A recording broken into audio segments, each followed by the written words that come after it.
ओम शांति। ओम शांति। 12/2/25 महावाक्य बाबा कहते मीठे बच्चे तुम्हें माने बहुत बड़ रत्नर व्यवसायी अट। तुमको अविनाशी ज्ञान रूपक मूल्यवान रत्न दान करी समस्त को धनवान कराइबाकू हेब। प्रश्न अच्छी निजर जीवन को हीरातुल्य करने पाई केउ कथा प्रति बहुत बहुत सावधान रहिबाकू हेब। उत्तर निजर संग उपरे। पिलामाने सही मानकर संग करिबा उचित जो माने भल ज्ञान वर्षा करुथिबे। जो माने ज्ञानर वर्षा करू नथिबे तांकर संग करिबारे फायदा कौन अछि। कारण संगर प्रभाव मध्य बहुत पड़ी थाए। केही केही काहार संगरे रहिबा द्वारा हीरातुल्य होई जाआंती आउ केही काहा संगरे पड़ी पत्थर भली होई जाआंती। जो माने ज्ञानी होइथिबे से माने अन्य मानकु निज समान निश्चिंत करिबे एवं खराप संगठारु निजकु दूरेई रखिबे। ओम शांति। मधुर आत्मिक संतान मानकर सारा सृष्टि सारा ड्रामार ज्ञान भल भावरे बुद्धिरे मने रहिछि। एहार प्रभेद मध्य बुद्धिरे रहिछि। एसबु कथा बुद्धिरे दृढ़ भावरे रहिबा उचित। जे सत्ययुगरे समस्ते श्रेष्ठाचारी निर्विकारी पवित्र धनवान थिले। वर्तमान तो दुनिया भ्रष्टाचारी विकारी धनहीन होई जाइछि। एबे तुमे पिला माने संगम युगरे अछ। तुमे माने सेपारी को अर्थात सत्ययुग को जाउछ। पानी अन्य पटरे लुणिया पानी रही थाए। सत्ययुग को जाउछ। जेपरी नदी एवं सागरर जेउठारे मेड़ा होई थाए ताकू संगम बोली कुहा जाए। गोटे पटे मिठा पानी अन्य पटे लुणिया पानी रही थाए। एहा मध्य संगम अटे। तुमे माने जानिछ वास्तव रे सत्ययुगरे लक्ष्मी नारायणकर राज्य थिला। पुणी एहीपरि चक्र घुरुछि। वर्तमान हेउछि संगम। कलियुगर अंतिम समय रे समस्ते दुखी होई जाइछन्ति। एहाको कंटार जंगल कुहा जाउछि। सत्ययुग को फूलर बगीचा कुहा जाए। एबे तुमे माने कंटारू फूल हेबाकू जाउछ। एही स्मृति तुम पिलामानंकर बुद्धिरे रहिबा उचित। आमे अविनाशी बाबांको ठारू संपत्ति नेउछु। एही कथा बुद्धिरे रखिबाकू हेब। 84 जन्मर कहानी तो बिल्कुल साधारण अटे ना। तुमे माने एबे जानुछ जे वर्तमान आमर 84 जन्म पूरा हेउछि। तुम बुद्धिरे तरावट अर्थात स्वच्छता अच्छी जे आमे एबे सत्ययोगी बगीचा को जाउछु। वर्तमान आमर जन्म एही मृत्यु लोकरे हेब नाही। आमर जन्म अमर लोकरे हेब। शिव बाबा को अमरनाथ बोली मध्य कुहा जाए। से आमको अमर कहानी सुनाउछंती। सेठारे आम शरीर रे रही मध्य अमर रहिबु। खुशी खुशी रे समय अनुसारे शरीर छाड़िबु। ताहाको मृत्यु लोक कुहा जिवो नाही। तुमे जाहाकू मध्य बुझाइब से बुझी पारिबे जे वास्तव रे एमानंक पाखरे तो पूरा ज्ञान रहिछि। सृष्टिर आदि मध्य अंतत रहिछि ना। छोट पिला मध्य युवक एवं वृद्ध होइथाए। पुणी शेष समय आसी जाइथाए। पुणी थरी से छोट पिला होई जन्म हुए। सृष्टि मध्य नुआ होइथाए। पुणी एक चतुर्थांश पुरुणा अधा पुरुणा पुणी संपूर्ण पुरुणा होई जाए। पुनर्बार नुआ हेब। एही सबु कथा तुमे परस्पर को सुनाई पारिबो नाही। एपरी चर्चा अन्य केही करि पारिबे नाही। तुम ब्राह्मण मानक व्यतीत अन्य केही आत्मिक ज्ञानर अधिकारी नुहंती। तुमे ब्राह्मण वर्ण को आसीबा परे ही एहा सुनुछ। केवल ब्राह्मण माने ही एही ज्ञान को जानिछंती। ब्राह्मण मानक भितर मध्य क्रमानुसारे रहिछंती। केही यथार्थ रीति सुनाई पारंती केही पुणी सुनाई पारंती नाही। तेणु तांको किछि भी मिलिबो नाही। सुना एवं हीरा बेपारी मानक पाखरे मध्य देखा जाए। काहा पाखरे कोटी कोटी टंकार माल रही थाए। काहा पाखरे पुणी 10,000 टंकार माल मध्य न थाए। तुम मानक भितर मध्य एही परि अछंती। जेपरि देखो एही जनक झियो भल जोहरी अटे। यांको पाखरे मूल्यवान हीरा नीला आदि रहिछि। काहाकू मध्य देई भल साहुकार कराई पारिबे। केही केही छोट जोहरी मध्य अछंती। जेउ माने अधिक देई पारिबे नाही तांकर पद मध्य कम होई जाए। तुमे समस्ते जोहरी अट। एहा अविनाशी ज्ञानरत्नर हीरा अटे। ଯାହାଙ୍କ ପାଖରେ ଭଲ ରତ୍ନ ଥିବ ସେ ସାହୁକାର ହେବେ, ଅନ୍ୟକୁ ମଧ୍ୟ କରାଇବେ। ଏପରି ତ ନୁହେଁ ଯେ ସମସ୍ତେ ଭଲ ହୀରା ବ୍ୟବସାୟୀ ହେବେ। ଭଲ ଭଲ ବ୍ୟବସାୟୀଙ୍କୁ ବଡ଼ ବଡ଼ ସେଣ୍ଟରକୁ ପଠାଇ ଦେଇଥାନ୍ତି। ବଡ଼ ବଡ଼ ଲୋକମାନଙ୍କୁ ଭଲ ଜବାହରତ ଦିଆଯାଇଥାଏ। ବଡ଼ ବଡ଼ ଦୋକାନମାନଙ୍କରେ କୁଶଳୀ କାରିଗର ରହିଥାନ୍ତି। ବାବାଙ୍କୁ ମଧ୍ୟ ସୌଦାଗର ରତ୍ନାକର ବୋଲି କୁହାଯାଏ। ରତ୍ନର ସୌଦା କରୁଛନ୍ତି, ପୁଣି ଯାଦୁକର ମଧ୍ୟ ଅଟନ୍ତି। କାହିଁକି ନା ତାଙ୍କ ପାଖରେ ହିଁ ଦୈବୀ ଦୃଷ୍ଟିର ଚାବି ରହିଛି। କେହି ଯଦି ନବଧା ଭକ୍ତି କରନ୍ତି ତେବେ ତାଙ୍କୁ ସାକ୍ଷାତକାର ହୋଇଥାଏ। ଏଠାରେ ସେଭଳି କଥା ହେଉନାହିଁ। ଏଠାରେ ତ ଅନାୟାସ ଘରେ ବସି ମଧ୍ୟ ବହୁତଙ୍କୁ ସାକ୍ଷାତକାର ହୋଇଥାଏ। ଦିନକୁ ଦିନ ଅଧିକ ପ୍ରଚାର ପ୍ରସାର ହେବ। ଅନେକଙ୍କୁ ବ୍ରହ୍ମା ଏବଂ ଶ୍ରୀକୃଷ୍ଣଙ୍କର ମଧ୍ୟ ସାକ୍ଷାତକାର ହୋଇଥାଏ। ତାଙ୍କୁ କୁହନ୍ତି ଯେ ବ୍ରହ୍ମାଙ୍କ ପାଖକୁ ଯାଅ, ତାଙ୍କ ପାଖକୁ ଯାଇ ରାଜକୁମାର ହେବା ନିମନ୍ତେ ପାଠ ପଢ଼। ଏହି ପାଠପଢ଼ା ମାଧ୍ୟମରେ ପ୍ରତି କଳ୍ପରେ ପବିତ୍ର ରାଜକୁମାର କୁମାରୀ ହେଉଛ। ରାଜକୁମାରକୁ ପବିତ୍ର ମଧ୍ୟ କହିପାରିବ। ପବିତ୍ରତା ଦ୍ୱାରା ଜନ୍ମ ହୋଇଥାଏ ନା। ପତିତକୁ ଭ୍ରଷ୍ଟାଚାରୀ କୁହାଯାଏ। ଏବେ ପତିତରୁ ପବିତ୍ର ହେବାକୁ ପଡ଼ିବ। ଏହି କଥା ବୁଦ୍ଧିରେ ରହିବା ଦରକାର, ଯାହାଫଳରେ କାହାକୁ ମଧ୍ୟ ବୁଝାଇ ପାରିବ।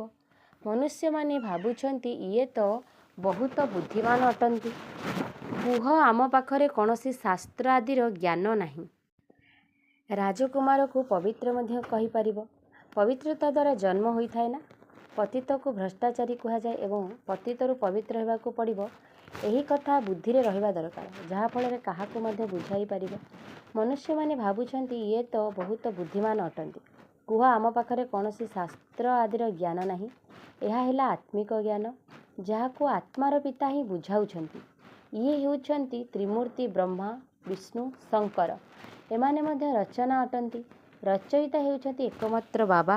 ସେମାନେ ହେଲେ ହଦ୍ର ଲୌକିକ ରଚୟିତା। ଇଏ ସାରା ସଂସାରର ବାବା, ବେହଦର କ୍ରିଏଟର, ଅର୍ଥାତ୍ ସଂସାରର ସୃଷ୍ଟିକର୍ତ୍ତା ଅଟନ୍ତି। ବାବା ଆସି ରାଜଯୋଗର ପାଠ ପଢ଼ାଉଛନ୍ତି। ତେଣୁ ମେହନତ କରିବାକୁ ହେବ। ବାବା ତୁମକୁ ଗୁଲଗୁଲ ଫୁଲ କରୁଛନ୍ତି। ତୁମେମାନେ ଈଶ୍ୱରୀୟ କୁଳର ଅଟ। ତୁମକୁ ବାବା ପବିତ୍ର କରୁଛନ୍ତି। ପୁଣି ଯଦି ଅପବିତ୍ର ହେବ ତେବେ କୁଳକୁ କଳଙ୍କିତ କରିଦେବ। ବାବା ତ ସମସ୍ତଙ୍କୁ ଜାଣିଛନ୍ତି ନା। ପୁଣି ଧର୍ମରାଜଙ୍କ ଦ୍ୱାରା ବହୁତ ଦଣ୍ଡ ଦିଆଯିବ। ବାବା ପିତା ସହିତ ଧର୍ମରାଜ ମଧ୍ୟ ଅଟନ୍ତି। ଧର୍ମରାଜଙ୍କର କର୍ତ୍ତବ୍ୟ ମଧ୍ୟ ଏବେ ହିଁ ସମ୍ପନ୍ନ ହେଉଛି। ସତ୍ୟଯୁଗରେ ଧର୍ମରାଜର ଦଣ୍ଡ ରହିବ ନାହିଁ। ପୁଣି ଦ୍ୱାପରରୁ ସଜା ଆରମ୍ଭ ହେବ। ବାବା ବସି ବସି କର୍ମ, ବିକର୍ମ, ଅକର୍ମର ଗତି ବୁଝାଉଛନ୍ତି। କଥାରେ କହିଥାନ୍ତି ନା, ଇଏ ପୂର୍ବଜନ୍ମରେ ଏପରି କର୍ମ କରିଥିଲେ, ଯାହାର ଫଳ ଭୋଗ କରିଥାନ୍ତି। ସତ୍ୟଯୁଗରେ ଏପରି ଶବ୍ଦ କହିବେ ନାହିଁ। ଖରାପ କର୍ମର ନାମ ମଧ୍ୟ ସେଠାରେ ରହିବ ନାହିଁ। ଏଠାରେ ତ ଭଲ ମନ୍ଦ ଉଭୟ ରହିଛି। ସୁଖ ଦୁଃଖ ଦୁଇଟି ଯାକ ରହିଛି। କିନ୍ତୁ ସୁଖ ବହୁତ କମ୍ ଅଛି। ସେଠାରେ ପୁଣି ଦୁଃଖର ନାମ ରହିବ ନାହିଁ। ସତ୍ୟଯୁଗରେ ଦୁଃଖ କେଉଁଠୁ ଆସିବ? ତୁମେମାନେ ବାବାଙ୍କ ଠାରୁ ନୂଆ ଦୁନିଆର ସମ୍ପତ୍ତି ନେଉଛ। ବାବା ହେଉଛନ୍ତି ଦୁଃଖ ହର୍ତ୍ତା, ସୁଖ କର୍ତ୍ତା। ଦୁଃଖ କେବେଠାରୁ ଆରମ୍ଭ ହେଉଛି ଏକଥା ମଧ୍ୟ ତୁମେମାନେ ହିଁ ଜାଣିଛ। ଶାସ୍ତ୍ରରେ ତ କଳ୍ପର ଆୟୁଷ ହିଁ ଲମ୍ବା ଚଉଡ଼ା ଲେଖିଦେଇଛନ୍ତି। ବର୍ତ୍ତମାନ ତୁମେମାନେ ଜାଣୁଛ ଯେ ଅଧାକଳ୍ପ ନିମନ୍ତେ ଆମର ଦୁଃଖ ଦୂର ହୋଇଯିବ ଏବଂ ଆମେ ସୁଖ ପାଇବୁ। ଏହି ସୃଷ୍ଟିର ଚକ୍ର କିପରି ଘୁରୁଛି, ଏହା ଉପରେ ବୁଝାଇବା ବହୁତ ସହଜ। ଏସବୁ କଥା ତୁମ ବ୍ୟତୀତ ଅନ୍ୟ କାହା ବୁଦ୍ଧିରେ ନାହିଁ। ଲକ୍ଷ ଲକ୍ଷ ବର୍ଷ କହିଦେଇଥିବାରୁ ସବୁ କଥା ବୁଦ୍ଧିରୁ ହଜିଯାଇଛି। ବର୍ତ୍ତମାନ ତୁମେମାନେ ଜାଣୁଛ ଏହି ଚକ୍ର 5000 ବର୍ଷର। ଯେପରି ଏହା କାଲିର କଥା, ଯେତେବେଳେ କି ଏହି ସୂର୍ଯ୍ୟବଂଶୀ ଚନ୍ଦ୍ରବଂଶୀ ମାନଙ୍କର ରାଜ୍ୟ ଥିଲା। ଏକଥା ମଧ୍ୟ କହିଥାନ୍ତି ଯେ ବ୍ରାହ୍ମଣମାନଙ୍କର ଦିନ। ଏପରି ନୁହେଁ ଯେ ଶିବ ବାବାଙ୍କର ଦିନ ବୋଲି କହିବେ। ବ୍ରାହ୍ମଣମାନଙ୍କର ଦିନ, ପୁଣି ବ୍ରାହ୍ମଣମାନଙ୍କର ରାତି କୁହାଯାଉଛି।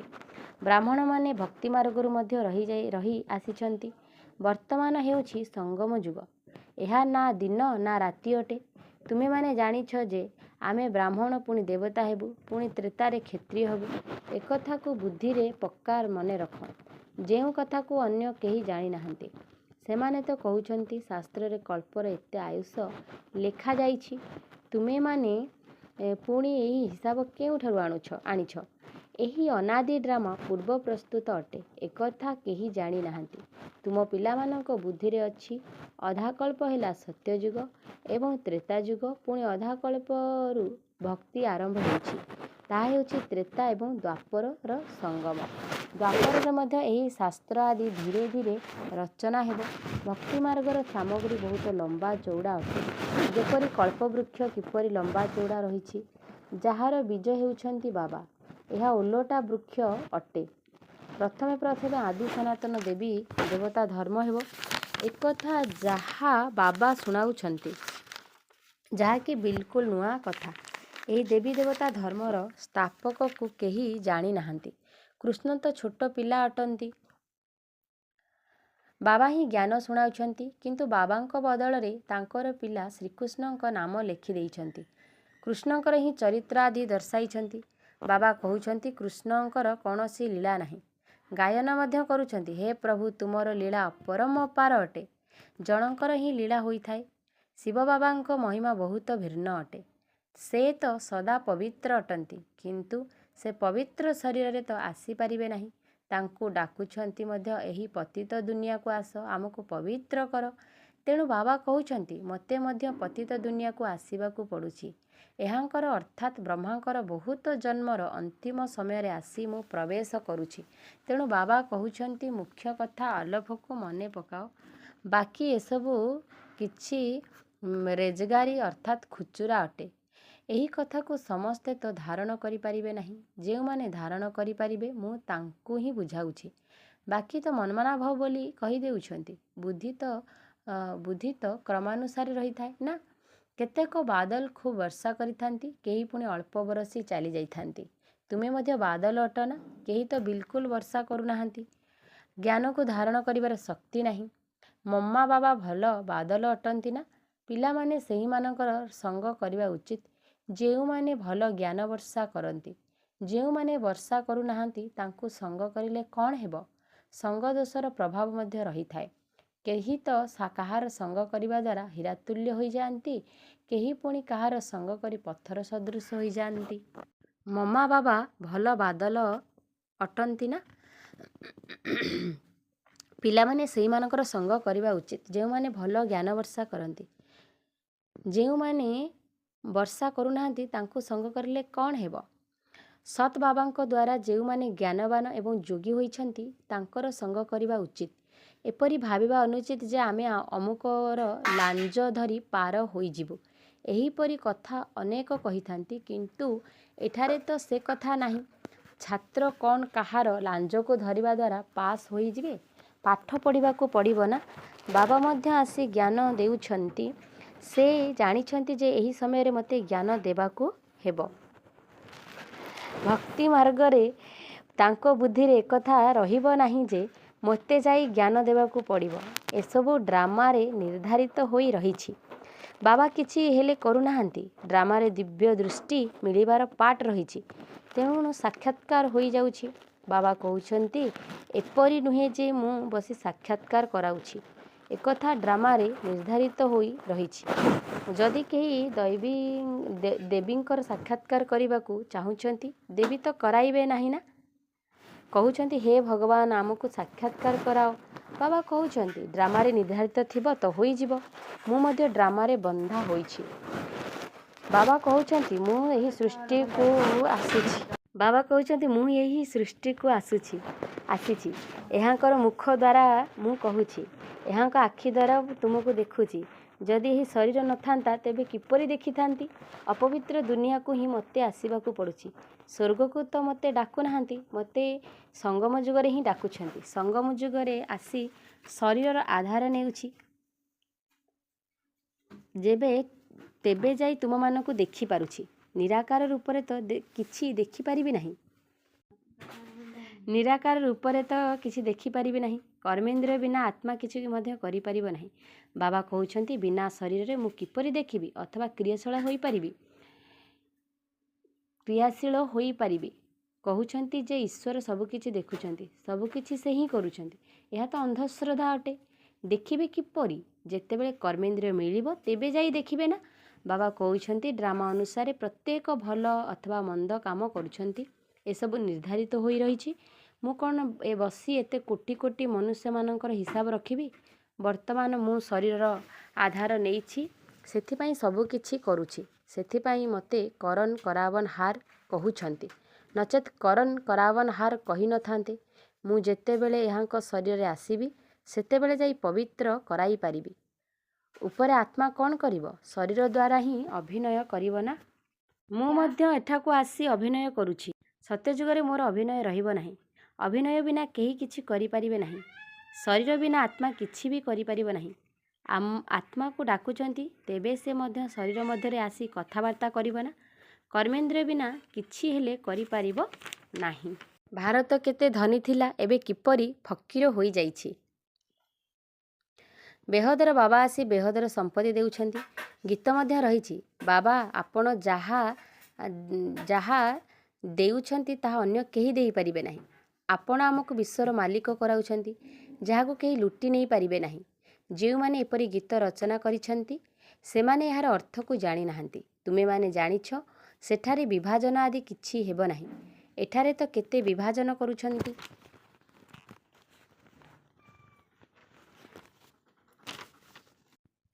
ସେଠାରେ ଆକାଶ ଧରିତ୍ରୀ ସବୁ ତୁମର ହେବ। ତେଣୁ ସେତିକି ଖୁସି ପିଲାମାନଙ୍କର ରହିବା ଉଚିତ।